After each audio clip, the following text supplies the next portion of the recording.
have invested in your training. You've invested time learning the trade, reading research papers. So you all know how important it was to invest in yourself in order to become a sports psychologist. But what happens is we continue to learn, but eventually we need to start taking action on our business. So I thought I'd come on here just to talk to you about why it's also important for you to invest in yourself in order to build an online or face-to-face private practice. Because we have that habit of learning, but it's about time that we take the action. So sometimes we can learn, which is great, what we're learning when we're doing all our training, but also we need to start taking action so we can build our business. And I know there's a lot of you out there that are starting your journey as trainees, and if I'd known what I knew now on how to build a business, I would have had a full practice by the time I'd got my qualification and became a registered sports psychologist. So I want to share with you that it's really important that you start looking at what it is that you need to do to grow your business. Is it that you need to find out how to niche? So what I mean about niche, are you going to specialize? Is it going to be with parents? Is it going to be coaches? Is it going to be with athletes, young or adults?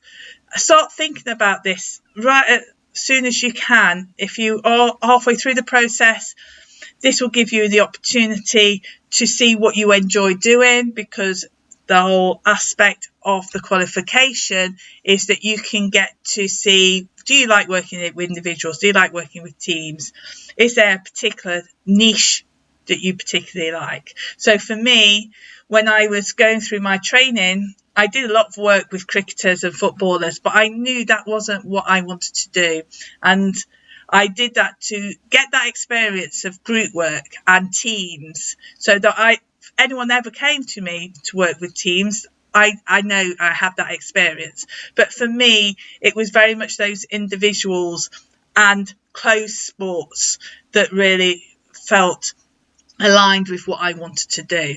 And that's something I learned during my training. For those of you just qualified, you should know by now who you like to work with. So if you want to get the whole full aspect of what you want to do in your business, then start investing in yourself, either in the time or the money. I'm not just talking about investing in money, but invest in time to sit down and truly look at what is your ideal client.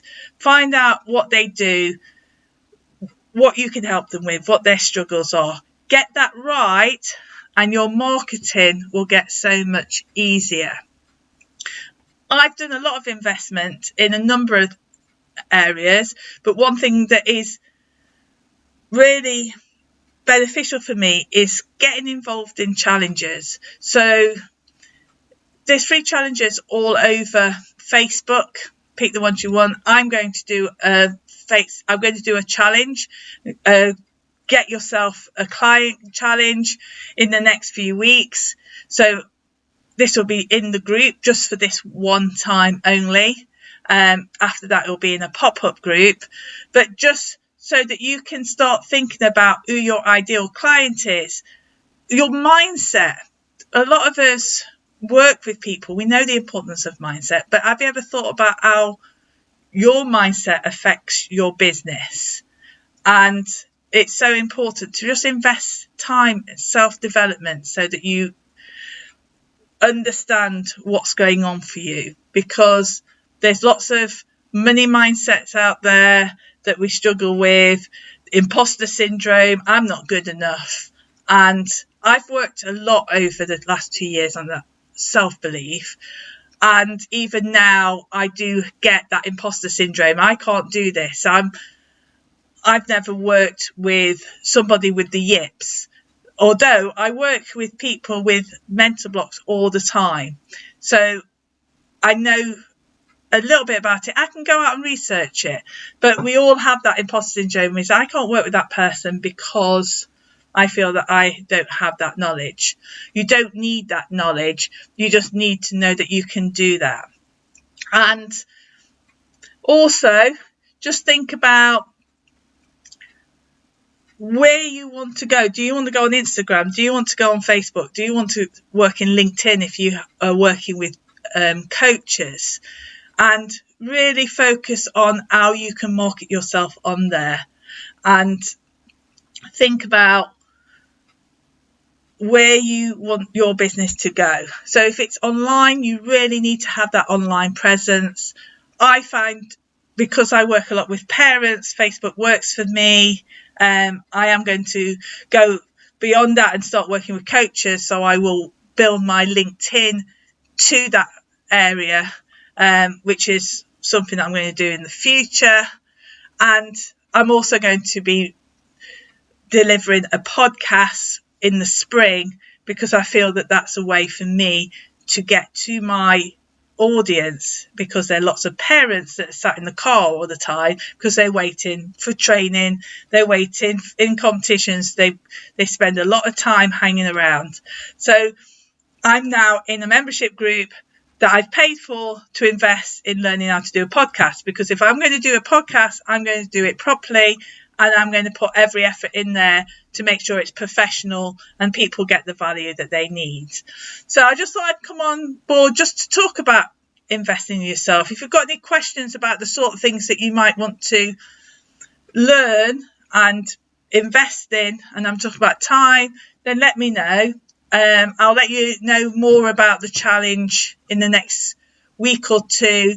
I'm in the middle of a launch of an online workshop at the moment for parents. So once that's over and done with, I can concentrate on the challenge, and I'll tell you a little bit more about that.